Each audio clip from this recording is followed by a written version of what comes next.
യോഗ മാർഗങ്ങൾ പിന്തുടരുന്നവരെ അവരില് ജീവിതത്തിലെ തുടക്കത്തിൽ അത് പ്രത്യേകിച്ച് ഈ ശക്തിമത്തായിട്ടുള്ള കുണ്ടലിനി യോഗ തുടങ്ങിയ തീക്ഷ്ണമായിട്ടുള്ള യോഗ പ്രാക്ടീസുകൾ നടത്തുന്നവർക്ക് ഒരുപാട് പരീക്ഷണങ്ങൾ നേരിടേണ്ടി വരാറുണ്ട്, അല്ലെങ്കിൽ പ്രശ്നങ്ങൾ നേരിടേണ്ടി വരാറുണ്ടെന്ന് ഒരു പൊതുധാരണയുണ്ട്. അത് എത്രത്തോളം ശരിയാണ്?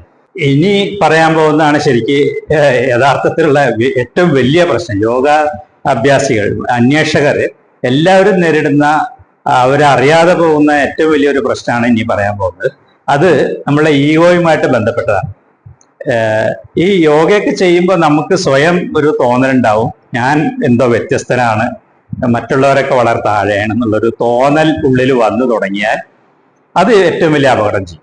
അത് നമ്മളെ ഈഗോയിലേക്കാണ്. സാധാരണ എല്ലാ യോഗ ബാന്ധാവിൽ ആത്മീയമായ എല്ലാ സാധനങ്ങളും നമ്മളുടെ ഈഗോയെ അലിയിച്ച് കളയാൻ വേണ്ടി ലക്ഷ്യം വെച്ചിട്ടുള്ളതാണ്. എപ്പോ നമ്മളില്ലാതെ ആവുന്നോ അവിടെ നമ്മളുടെ ഉള്ളിൽ നമ്മളില്ലാതെ ആവുന്ന പറഞ്ഞാൽ നമ്മളുടെ ഈഗോ, ഞാൻ എന്ന ആ ഭാവം എപ്പോഴില്ലാതെ ആവുന്നോ അവിടെ ദൈവികത നിറയും. യഥാർത്ഥത്തിൽ ദൈവികതയാണ് ഉള്ളത് അതില്. പക്ഷെ ഞാൻ എന്ന ഭാവം ഇങ്ങനെ നിറഞ്ഞു നിറഞ്ഞു വന്നിട്ട് ദൈവികതയെ നമ്മൾ പുറകോട്ട് തള്ളി തള്ളി വെച്ചിരിക്കുകയാണ്. നമ്മളുടെ ആനന്ദകരമായ ആ ബോധത്തെ, കോൺഷ്യസ്നെസ്, പ്യുവർ കോൺഷ്യസ്നെസ്സിനെ അതിങ്ങനെ മറിഞ്ഞിരിക്കുകയാണ്. നമ്മളുടെ ഈഗോ ആണ് അവിടെ, മനസ്സാണ് അവിടെ കയറി നിൽക്കുന്നത്, ഈഗോ. അപ്പൊ ഈ യോഗ പ്രാക്ടീസ് ചെയ്യുന്നവർക്ക് മിക്കവാറും ആളുകളിൽ കണ്ടിരിക്കുന്ന ഒരു പ്രശ്നം, ഞാൻ വ്യത്യസ്തനാണ്, ഞാൻ എന്തോ വലിയ മികച്ച ആളാണ്, ഞാൻ വേറെ എന്തോ ഒരു വലിയ ഒരു ഈഗോ ആയിട്ട് മിക്കവാറും ആളുകൾ ഡെവലപ്പ് ചെയ്യും. അത് നമ്മൾ സൂക്ഷ്മമായിട്ട് നമ്മളെ തന്നെ നിരന്തരം പരിശോധിച്ചുകൊണ്ടിരുന്നില്ലെങ്കിൽ ഈ ഈഗോ നമ്മളിൽ ഡെവലപ്പ് ചെയ്യുന്നത് നമ്മൾ അറിയുക തന്നെയില്ല. അതാണ് മിക്കവാറും യോഗ പ്രാക്ടീസ് ചെയ്യുന്ന ആളുകളോട് സാധാരണക്കാർക്ക് പെരുമാറാൻ പറ്റാത്തതിന്റെ ഒരു പ്രശ്നം. ഇതാണ്, ഭയങ്കര ഈഗോയിസ്റ്റിക് ആയിട്ട് മാറുക ചെയ്യുന്നത്. എന്താണോ ലക്ഷ്യം വെക്കുന്നത് അതിന്റെ നേരെ വിപരീതമായിട്ട് മാറിക്കൊണ്ടിരിക്കുകയാണ്. അപ്പൊ അത് നമ്മൾ വളരെ അവെയർ ആവണം.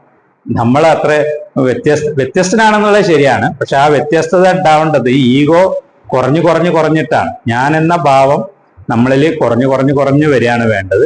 അപ്പൊ അത് എവിടെയൊക്കെ ഞാൻ വലിയ ഉന്നതനാണ് എന്ന് ഉള്ള തോന്നൽ എപ്പോ ഉണ്ടാവുന്നോ അപ്പോഴൊക്കെ നമ്മൾ അത് കറക്റ്റ് ചെയ്തുകൊണ്ടിരിക്കണം.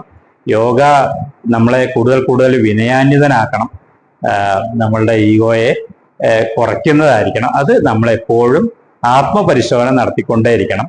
എപ്പോ നമ്മൾ തുറന്നവനല്ലാതെ ആവുന്നുവോ, അടഞ്ഞവനാവുന്നുവോ, അപ്പോൾ ഒക്കെ നമ്മളെ ഈഗോ നമ്മളെ വർദ്ധിക്കുകയാണ് ചെയ്യുക.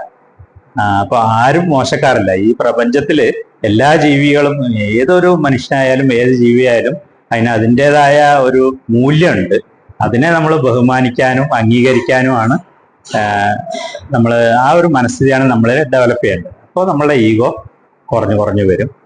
അതാണ് ശരിയായ മാർഗം. അല്ലെങ്കിൽ അത് അപകടമാണ്. അപ്പൊ ഇത്തരത്തിൽ നമ്മളുടെ വീക്ഷണങ്ങളിൽ ഉള്ളിലുണ്ടാവുന്ന മാറ്റങ്ങളുടെ ഭാഗമായിട്ടാണ് ഒരു പൊരുത്തപ്പെടലിന് ഉണ്ടാവുന്ന സമയമെടുക്കലാണ് യഥാർത്ഥത്തിൽ ഇഷ്യൂ ആയിട്ടുള്ളൂ. അല്ലാതെ യോഗ കൊണ്ട് ഒരിക്കലും പരിഹരിക്കപ്പെടാനാവാത്ത ഒരു പ്രശ്നവും നമ്മളെ ജീവിതത്തിൽ ഉണ്ടാവില്ല. മാത്രമല്ല, ജീവിതം കുറെ കൂടി സുഖകരവും ആനന്ദകരവും കംഫർട്ടബിളും ആവുകയാണ് ചെയ്യുക. അതായിരിക്കട്ടെ നമ്മളുടെ ലക്ഷ്യം. ഇനി മറ്റൊരു കാര്യം എന്ന് പറയുന്നത്, യോഗയൊക്കെ പ്രാക്ടീസ് ചെയ്ത് തുടങ്ങുമ്പോൾ, ഏതൊരു ആത്മീയ പദ്ധതി നമ്മൾ പ്രാക്ടീസ് ചെയ്ത് തുടങ്ങുമ്പോൾ നമ്മൾ ക്രമേണയായിട്ട് പടിപടിയായിട്ട് ഉയർന്നുകൊണ്ടേ ഇരിക്കുകയാണ്. ആ സമയത്ത് നമ്മളുടെ ചിന്താഗതിയിൽ അല്ലെങ്കിൽ നമ്മളുടെ ആ തോട്ട് പ്രോസസ്സിൽ ഒക്കെ ഗംഭീരമായ മാറ്റങ്ങളാണ് ഉണ്ടാവുക. അപ്പോൾ നമ്മൾ ഓരോ ദിവസം കഴിയുന്തോറും നമ്മളുടെ ക്ലാരിറ്റി വർദ്ധിക്കും, ബുദ്ധിയുടെ ക്ഷമത വർദ്ധിക്കും. അപ്പോൾ ഏതൊരു പ്രശ്നമായാലും, ജീവിതത്തിലുള്ള ഒരു പ്രശ്നമായാലും, ഏതൊരു സിറ്റുവേഷൻ ആയാലും അതിലൊക്കെ നമുക്ക് പെട്ടെന്ന് അതിൻ്റെ മർമ്മം പിടികിട്ടും. കാര്യങ്ങൾ ക്ലാരിറ്റി കൂടുന്തോറും നമ്മൾ വളരെ പെട്ടെന്ന് ആ പ്രശ്നങ്ങൾ പരിഹരിക്കാനുള്ള മാർഗങ്ങളും നമ്മളുടെ ബുദ്ധിയിൽ തെളിഞ്ഞു വരും. പക്ഷെ നമ്മളുടെ ആ ഒരു സ്പീഡിനോടനുസരിച്ച് അതിനോട് പൊരുത്തപ്പെടാൻ, ആ സ്പീഡിൽ പൊരുത്തപ്പെടാൻ ചുറ്റുമുള്ള ആളുകൾക്ക് കഴിഞ്ഞെന്ന് വരില്ല, നമ്മളുടെ അത്ര ക്ലാരിറ്റി ഇല്ലാത്തതുകൊണ്ട്. അപ്പൊ അവര് ചിലപ്പോൾ ആ പുകമറയിൽ കിടന്നിങ്ങനെ വട്ടം തിരികെ ഉണ്ടാവുള്ളൂ. പക്ഷെ നമുക്ക് എന്താണ് അതിന്റെ പ്രശ്നം എന്ന്, ഏതൊരു പ്രശ്നം അതിന്റെ കാതൽ എന്താണെന്ന് പെട്ടെന്ന് മനസ്സിലായി അത് പരിഹരിക്കാനുള്ള മാർഗത്തിലേക്ക് നമുക്ക് എത്താൻ പറ്റും. അപ്പൊ ആ ഒരു വേഗതയിലേക്ക് നമ്മുടെ ചുറ്റുമുള്ളവരെത്താതെ വരുമ്പോൾ അങ്ങനെ ഉണ്ടാവുന്നൊരു സംഘർഷവും ജീവിതത്തിൽ നമുക്ക് സ്വാഭാവികമായിട്ട് ഉണ്ടാവും. അത് അത് ഇതെല്ലാം നമുക്ക് കടന്നുപോയ ഒരു വളരെ വളരെ പോസിറ്റീവായിട്ടുള്ള കാര്യങ്ങളാണിത്. പക്ഷെ താൽക്കാലികമായിട്ട് ചെറിയ രീതിയിൽ നമ്മളെ എന്നെ വ്യത്യസ്തനാക്കുകയും നമ്മളെ പുറകോട്ട് വലിക്കാൻ ശ്രമിക്കുകയും ചെയ്യുന്ന ഇഷ്യൂസാണ്. അപ്പോൾ പക്ഷെ അത് പേടിച്ചിട്ട് നമുക്ക് യോഗ ചെയ്യാതിരിക്കാൻ പറ്റില്ല. നമ്മൾ ഈ മാർഗത്തിലൂടെ മുന്നേറേണ്ടതായിട്ടുണ്ട്. പിന്നെ വേറൊരു സംഭവം എന്നുള്ളത്, നമ്മൾ ഈ യോഗ പ്രാക്ടീസ് ചെയ്യുന്ന സമയത്ത് തുടക്കത്തിൽ ഒക്കെ ഉള്ളൊരു ഇതെന്താ വെച്ചാല്, നമ്മൾ പഴയ ആളല്ലാതായി കഴിഞ്ഞു, പുതിയ ആളായിട്ട് മാറിയിട്ടുമില്ല. അതായത് നമ്മളുടെ ഊർജത്തിന്റെ ആ വിനിമയ രീതി, ശരീരത്തിനകത്തുള്ള വിനിമയ രീതി പൂർണ്ണമായിട്ടും മാറിക്കഴിഞ്ഞിട്ടില്ല, അതിന്റെ പ്രസരണ രീതി മാറിക്കഴിഞ്ഞിട്ടില്ല. അപ്പോൾ ഒരു പ്രത്യേക സ്റ്റേജ് എത്തുന്ന സമയത്ത് നമ്മൾ ചുറ്റുമുള്ളതിൽ നിന്നൊക്കെ ഊർജം വലിച്ചെടുക്കുന്ന ഒരു സ്റ്റേജ് ഉണ്ട്. ഇപ്പൊ ടിബറ്റിലൊക്കെ ഈ ബുദ്ധിസ്റ്റ് മോങ്സ് ഒക്കെ 2-3 വയസ്സിൽ മൊണാസ്ട്രിയിൽ കുട്ടികളെ അവിടെ കൊണ്ടുവന്നാക്കും. അവർ അപ്പം മുതൽക്ക് തന്നെ ഇതിന്റെ പ്രാക്ടീസ് തുടങ്ങും. പക്ഷെ ഒരു സ്റ്റേജ് എത്തിക്കഴിയുമ്പോൾ, കൃത്യമായ സിലബസാണ് അവർ ഫോളോ ചെയ്യുന്നത്, അതിലൊരു സ്റ്റേജ് എത്തിക്കഴിയുമ്പോൾ ഇവര് മുഴുവൻ ഊർജത്തെയും ചുറ്റുമുള്ളതിൽ നിന്ന് എല്ലാത്തിനും ഊർജത്തെ വലിച്ചെടുക്കുന്ന ഒരു സ്റ്റേജ് ഉണ്ട്.